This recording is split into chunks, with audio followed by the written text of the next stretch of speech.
তটিনী জানতে পেরে যায় যে বাবিনী সেদিন পরশুরামকে শুট করেছিল। তখনই তটিনী এসে উচিত শিক্ষা দেয় বাবিনকে। হ্যাঁ বন্ধুরা, এমনটাই দেখা যাবে। বিস্তারিত জানতে ভিডিওটিকে লাইক দিয়ে চ্যানেলটি সাবস্ক্রাইব করে দেখতে থাকুন। গল্পের শুরুতেই দেখা যাবে তখন কিছুতেই তটিনী খাবার খেতে রাজি হচ্ছিল না। তখনই নন্দিনী আসে আর বলে, কি ভেবেছিস তটিনী, এভাবে না খেয়ে সবকিছু ঠিক হয়ে যাবে?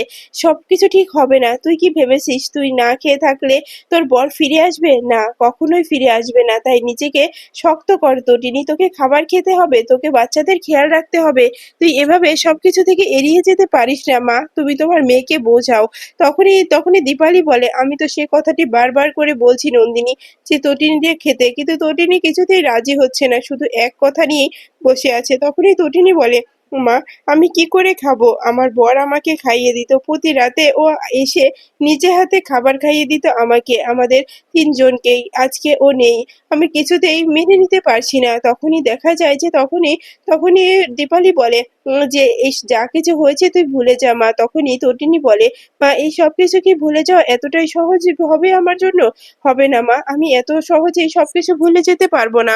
কারণ আমি পরশুরামকে প্রচন্ড ভালোবাসতাম, তাই আমি আমার বরকে কিছুতেই ভুলে যেতে পারবো না। এরপরে দেখা যায় যে দেখা যায় তখনই দেখা যায় যে লাড্ডু বলে ওঠে যে, মাম্মি মাম্মি পা আসছে না কেন? মাম্মি পা আসবে না? তখনই দেখা যায় যে তখনই তটিনী বাইরে চলে যায়। এরপরে দেখা যায় যে তখনই পিকু বলে, যে ভাই তুই এভাবে কষ্ট পাস না। তখনই লাড্ডু বলে, কি করব দিদি, আমি কিছুই বুঝতে পারছি না। এই পা আসছে না কেন?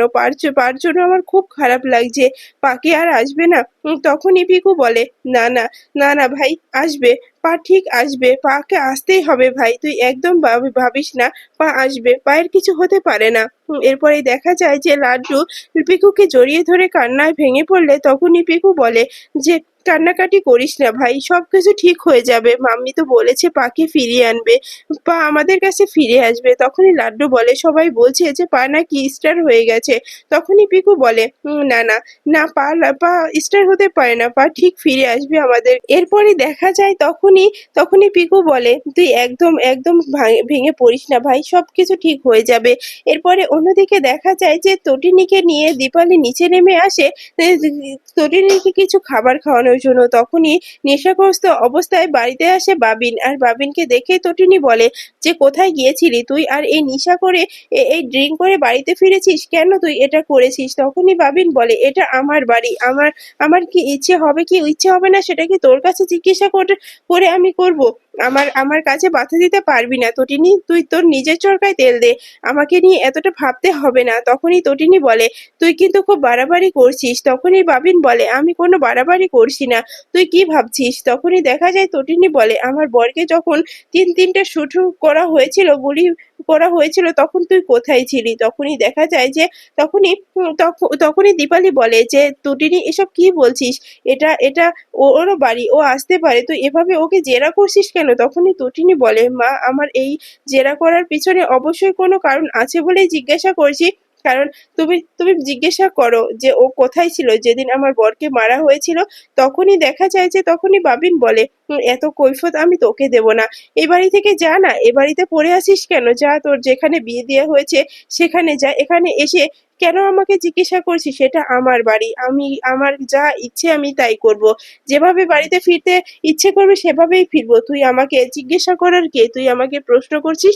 তখনই তটিনী বলে, তুই অনেক বাড়াবাড়ি করছিস কিন্তু এবারে। তখনই দেখা যায় নন্দিনী বলে, যে তটিনী ছেড়ে দে না, তুই এভাবে কেন কথা বলছিস? ও তোর বড় গুরুজন হয় কিন্তু। তখনই দেখা যায় তটিনী বলে, হ্যাঁ আমি সেই সব সম্পর্ক ভুলে গেছি, কারণ ও সেটা বজায় রাখেনি, ও আমার দাদা, আমি সেটা আর কিছুতেই মানতে পারবো না। তখনই দেখা যায় বাবিন বলে, আমারও ইচ্ছে নেই তোর মতো মেয়ের দাদা হওয়ার, তুই এখান থেকে যা তো, ফোট এখান থেকে, একদম ফুটে যা। তখনই নন্দিনী বলে, কি যাতা বলছিস, একটু থামবি তোরা? কি হয়েছে আমি কিছুই বুঝতে পারছি না, তটিনী কি হয়েছে? তখনই তটিনী বলে, আমাকে জিজ্ঞাসা করে না করে দিদি, ওকে ওকে জিজ্ঞাসা কর।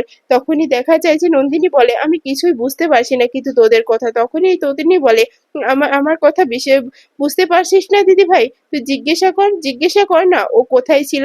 তখনই দেখা যায় যে বাবিন বলে, আমি তোকে থামতে বলেছি তটিনী, এত বাড়াবাড়ি করিস না, তাহলে কিন্তু খুব খারাপ হয়ে যাবে বলে দিচ্ছি। তখনই তটিনী বলে, কি খারাপ হবে? আর কি খারাপ হওয়ার বাকি রেখেছো তোমরা? আর কিছু খারাপ হবার হবে না। তখনই দেখা যায় যে তখনই তটিনী চড় মারতে যায় বাবিনকে আর বলে, কি ভেবেছো যে তুমি সব অন্যায় করে পার পেয়ে যাবে? আমি খুব ভালো করেই জানি আমার বরকে যে শুট করেছিল সে আর কেউ না, সে হলো তুমি। তুমি সেদিন ও বিয়ে বাড়িতে ছিলে, আমার আড়ালে তুমি তুমি আমার বরকেও গুলি করেছো। তখনই দেখা যায় যে তখনই বাবিন বলে, মাথা খারাপ হয়ে গেছে, কি আবোল তাবোল কথা বলছিস তুই, এই সব কথা তটিনী?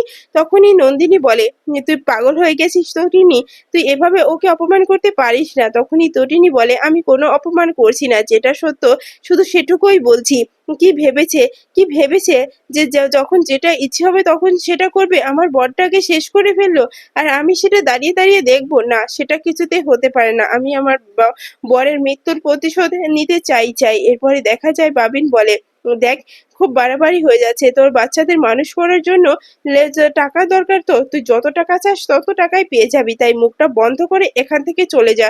তোর এই মুখটা যেন আমাকে এই বাড়িতে আর না দেখতে হয়। আর জেম্মা, জেম্মা, এই মেয়েটাকে এখান থেকে বের করে দাও। এটা এটা এখন ঝামেলা। এই ঝামেলাকে এই বাড়িতে রাখার কোনো প্রয়োজন নেই, কারণ এই ঝামেলাকে তো বাড়ি থেকে কবেই তাড়িয়ে দেওয়া হয়েছিল। এখানে এসে আবার গেড়ে বসে আছে কেন? তখনই দেখা যায় যে দীপালি বলে, যে বাবিন, এসব কি কথা বলছিস? তটিনী এবাড়ির মেয়ে। তখনই তো বাবিন বলে, এবাড়ির মেয়ে ছিল, এখন বিয়ে হয়ে গেছে, তার শ্বশুর বাড়ি আছে, সেখানে যাক না। তার বর নেই বলে এখানে পড়ে থাকতে হবে নাকি? এরপরে দেখা যায় তটিনী বলে, আমি তোর কথা এ বাড়ি ছেড়ে যাব না। এরপরে দেখা যায় যে তখনই দীপালি বলে, আমি কিছুই বুঝতে পারছি না তোদের মধ্যে ঝামেলাটা কি নিয়ে হয়েছে। এরপরে তটিনী বলে, যে আমি বলছি, আমার বরকে যে শুট করেছিল সে আর কেউ না, এই বাবিনদা। তখনই বাবিন বলে, খুব খারাপ হয়ে যাচ্ছে কিন্তু, এবার কিন্তু খুব বেশি বাড়াবাড়ি করছিস তটিনী। তখনই তটিনী বলে, যেটা সত্য শুধু সেটুকুই বলেছি, ভাবিস না আমি তোকে ছেড়ে দেব, আমি কিছুতেই তোকে ছেড়ে দিতে পারবো না। তখনই নন্দিনী বলে ওঠে, আমি তোর কথার কোনো কোনো কিছুই বুঝতে পারছি না কিন্তু তটিনী। তখনই তটিনী বলে, কেন বুঝতে পারছিস না দিদি? আমি তো ভুল কিছু বলিনি, কারণ এখানে যে মেন সাক্ষী ছিল তার কাছ থেকেই জেনেছি, তার কাছ থেকে শুনেছি যে আমার পিছনে এই মানুষটাই দাঁড়িয়েছিল। তো এই মানুষটার ওখানে কোনো কাজ ছিল না, তাহলে কিসের জন্য গিয়েছিল তুই বুঝতে পেরেছিস? তখনই নন্দিনীর বুঝার বাকি থাকে না যে ওই শুটটা আসলে বাবিনী পরশুরামকে করেছিল। তখনই নন্দিনী চমকে যায় আর বলে, কি যাতা বলছিস তুই এই সব কিছু? তখনই তটিনী বলে, হ্যাঁ, আমি সত্যি বলছি, এই মুখার্জি বাড়ির ছেলেই সেদিন আমার পিছনে, আমার আড়ালে আমার বরটাকে গুলি করে দিয়েছিল। তখনই দেখা যায় যে দীপালি বলে, থাম থাম তটিনী, আর এসব বলিস না। দেখ, মুখার্জি বাড়ির একটা সম্মান আছে। তখনই তটিনী বলে, আমার বরকে হারিয়েছি মা, সম্মান দেখে তো আমার আর চলবে না। আমার বরটা, সে ভেবেছে আমি ওকে গুলি করেছিলাম, কিন্তু সেদিন তো আমি গুলিটা চালাইনি। কিন্তু কিন্তু দোষটা তো আমার উপরে হয়েছে। আমার বরটা সারা জীবন ভাববে যে আমি ওকে গুলিটা করেছি। এটা কি আমার জন্য খুব সম্মানের মনে হচ্ছে মা? পরে দেখা যায় যে পরশুরাম তখন তটিনীর ফোনে ফোন করে, আর তটিনী নিচে থাকায় ফোনটা রিসিভ করে লাড্ডু। আর লাড্ডু জিজ্ঞাসা করে যে, হ্যালো, কে বলছেন? কথা বলুন, কে বলছেন? মামি এখানে নেই। তখনই তখনই পিকুও ফোনটা নেয়। এরপরে তটিনী আসার বলে, তোমরা কার সঙ্গে কথা বলছো? কে ফোন করেছে? তখনই দেখা যায় যে লাড্ডু বলে, মাম্মি, কে ফোন করেছে জানি না, কথা বলছে না, চুপ করে আছে। তখনই দেখা যায় তটিনী বলে, হ্যাঁ, কে বলছেন? কথা বলছেন না কেন? এত রাতে ফোন দিয়ে আবার চুপটি করে আছেন কেন? কথা বলুন বলছি। ওদিকে পরশুরাম তটিনের কথা শুনে চোখে জল চলে আসে আর কান্না করতে থাকে, আর মনে মনে বলতে থাকে, তটিনী, আমি কি করে তোমার সঙ্গে কথা বলবো? শেষমেশ তোমার হাতে আমার মৃত্যু লেখা ছিল। তটিনী, তুমি আমাকে গুলি করতে পারলে। আমি এটা কখনো ভাবিনি যে যাকে আমি সব থেকে বেশি ভালোবাসি সেই মানুষটাই আমাকে শুটু করে দেবে। আমি সত্যি সেসব কিছুই ভাবিনি, কিন্তু সেটাই আমার সঙ্গে হয়েছে তটিনী।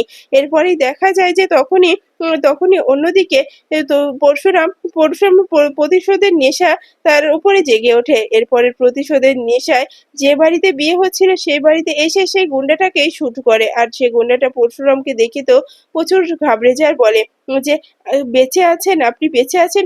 তখনই দেখা যায় পরশুরাম বলে, হ্যাঁ, আমি বেঁচে আছি। কি ভেবেছিলে তোরা যে আমাকে শেষ করে ফেলবি? না, আমাকে শেষ করা এতটাও সহজ হবে না। পরশুরামকে শেষ করা এতটাও সহজ নয়। তখনই সেখানে দেখা যায় যে সেখানে শীতল চলে আসে আর বলে, পাগল হয়ে গেছো তুমি? কি করছো? কি করছো তুমি? এসব এসব করো না তুমি। তোমাকে তো হসপিটালে রেখেছিলাম। তুমি ওখানে কেন ওখানে সই করে চলে এসেছো বলো? তোমার কিছু হয়ে গেলে কি হবে? তখনই দেখা যায় যে তখনই পরশুরাম বলে, "কি কি আমার কিছু হবে না। হবে না শীতল, আমি ঠিক আছি। আমি আমি মানতে পারছি না আমার সঙ্গে এত বড় চক্রান্ত হয়েছে।" তখনই শীতল বলে, "তোমাকে বাঁচানোর জন্য কতটা লড়াই করতে হয়েছে আমার তুমি কি জানো? তারপরে যদি এখন তোমার কিছু হয়ে যায় তাহলে আমি নিজেকে ক্ষমা করতে পারবো না।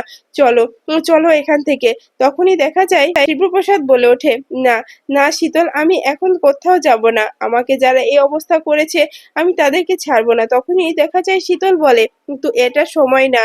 যখন সময় হবে তখন আমরা আমাদের টার্গেটে সফল করব। কিন্তু এখন কিছুই করা যাবে না। তুমি চলো, চলো না।" তখনই দেখা যায় যে শিবপ্রসাদ বলে ওঠে, "আমি কোত্থাও যাব না।" তখনই শীতল বলে, দেখো, তোমাকে অনেক কষ্ট করে আমি বাঁচিয়েছি। আমি তোমার কোনো ক্ষতি হোক সেটা আমি চাই না। কারণ আমি তোমাকে ভালোবাসি।" তখনই শিবপ্রসাদ বলে ওঠে, তুমি আমাকে ভালোবাসতে পারো না। আমি যাকে ভালোবেসেছি সেই আমাকে আমাকে শুট করে দিয়েছে।" তখনই শীতল বলে, "দেখো, আমি তোমাকে ভালোবাসি। যেভাবে তোমাকে বাঁচিয়েছি সেভাবে তোমাকে আমি মেরে ফেলতেও পারি। যদি তোমার মৃত্যুর লেখা থাকে তাহলে সেটা এই শীতলের হাতে হবে।